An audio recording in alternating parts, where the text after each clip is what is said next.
William est quelqu'un qui est débutant pour ce qui concerne de l'haltérophilie. Mon rôle était donc de lui donner le fait de pratiquer en toute sécurité et d'essayer de lui donner toutes les clés que je pouvais pour lui permettre de progresser. Je ne pouvais pas tout régler en si peu de temps, tous les défauts qu'il avait, sachant que je suis quelqu'un qui fait ses études en Irlande. J'ai dû revenir en France un week-end exprès justement pour mettre en place cette vidéo. Et donc voilà, je me suis intéressé à sa trajectoire de barre.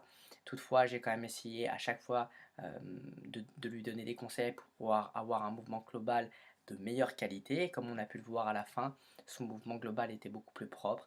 Mais toutefois, il faut qu'il continue à s'entraîner pour pouvoir justement préserver ses acquis et pour continuer à progresser puisque c'est un sport qui nécessite beaucoup de pratique. Comme vous allez le voir dans la démonstration, cette démonstration se déroulera dans deux salles.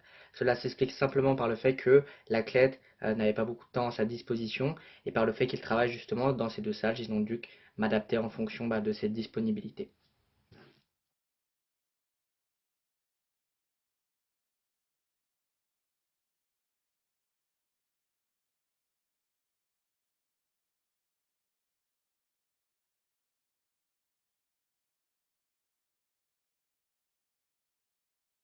Pourquoi avoir choisi ce défaut? J'ai choisi de travailler sur la trajectoire de barre, puisque pour moi c'est un élément déterminant sur le mouvement. Sa phase de transition n'existait pas, la barre était beaucoup trop loin par rapport à son corps, et pour moi voilà, il fallait vraiment corriger au plus vite ce défaut.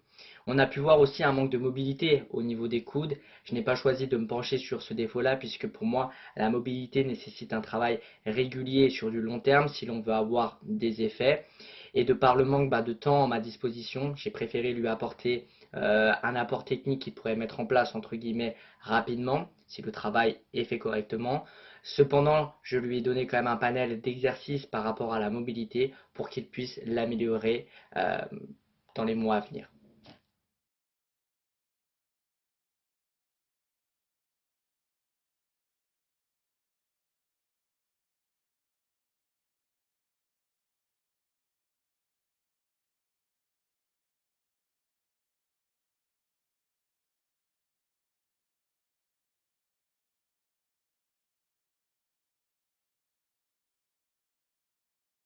Pourquoi un épaulé-plot? Puisque en enlevant les premières phases, je voulais me concentrer sur l'extension de hanche et sur le second tirage qui sont des phases très importantes, notamment pour la trajectoire de la barre. Ainsi, en gardant la barre près de lui, son mouvement était beaucoup plus propre.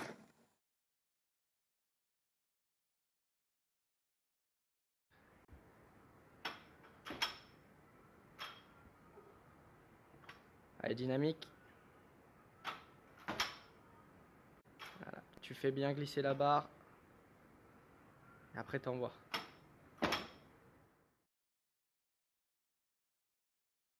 C'est parti. Ah, fais un petit peu plus glisser. Voilà. Maintenant, dynamique. Déplacement de pied. Voilà.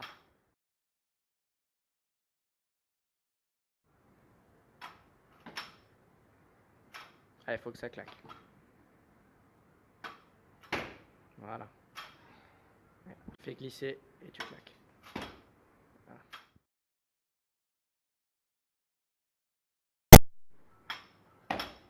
Ok, c'est bien. Voilà. T'en refais une.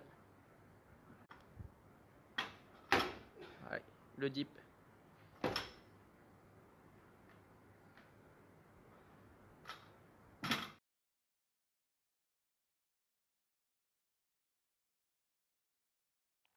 Pourquoi un complexe avec un tirage lourd d'épaulé, un tirage haut d'épaulé et avec un épaulé au niveau euh, des plots tout simplement, puisque je voulais décomposer le mouvement, puisque pour avoir une meilleure assimilation, pour que ça soit plus facile pour quelqu'un qui est débutant, parce que ça peut être quand même quelque chose de très compliqué.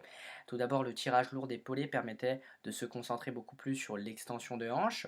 À la suite de cela, avec le tirage haut d'épaulé, on ajoutait à cette extension de hanche l'action des bras avec le second tirage, qui est une phase très importante où la barre va prendre sa vitesse pour pouvoir réussir à passer sous notre barre. Et en plus, tout simplement, voilà.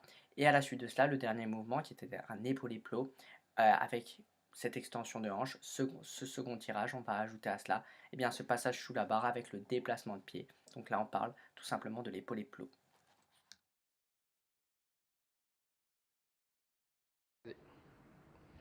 Bon, voilà, tire les coudes. Voilà, passe sous ta barre dynamique. Voilà, bien. Vas-y. Allez, dynamique. Bam. Tu tires les coudes. Hop, tu passes sous ta barre. Ouais, bien. Vas-y. Voilà. Tu tires tes coudes. Voilà. Tu passes sous ta barre. Voilà.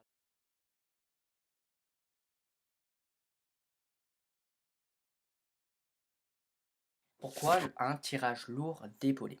Comme je l'ai expliqué pour le complexe, qui comprenait ce type d'exercice, l'objectif était de garder une bonne trajectoire de barre près du corps, de travailler aussi sur les phases de transition avec le réengagement des genoux, et puis sur l'extension des hanches en gardant le corps bien gainé et stable. Comme vous avez pu le voir, il y a aussi une variante avec les plots que j'ai mis, qui est intéressante si on veut aller se focaliser un peu plus sur l'extension de hanches, et aussi si on veut mettre en place eh bien, des charges un peu plus lourdes. Les épaules sur l'avant, légèrement. Voilà, c'est parti. Voilà. Voilà.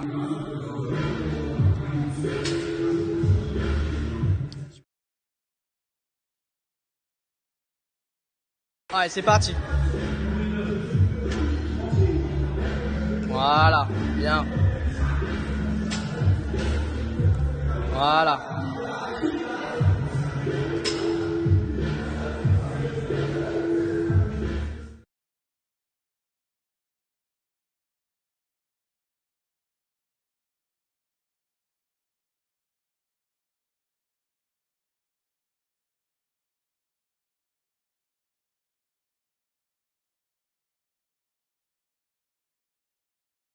Pourquoi le tirage haut d'épaulé? Tout simplement, après avoir appris à engager ses hanches avec le tirage lourd d'épaulé, il faut aussi qu'il apprenne l'importance des bras tant sur le fait pour la trajectoire, mais aussi pour pouvoir réussir à passer ses barres tout simplement. Ce mouvement, ce tirage haut d'épaulé, permet d'intégrer le second tirage, qui est une phase très importante, c'est-à-dire là où bien la barre va prendre sa vitesse, sachant que si cette phase est très mal exécutée, eh bien la trajectoire peut être fortement altérée.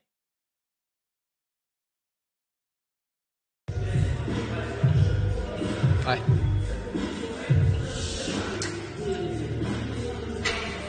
Ouais. Allez, ton shrug, tu l'oublies pas. Voilà.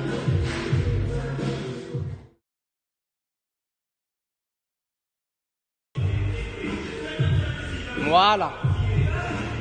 Allez, repose, tu te reconcentres. Voilà. N'oublie pas ton shrug. Voilà, pause. Allez, on y va. Ouais.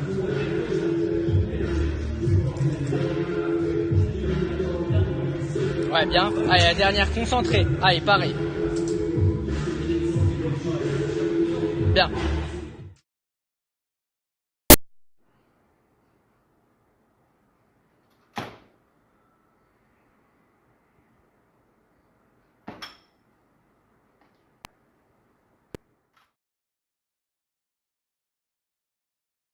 C'est parti.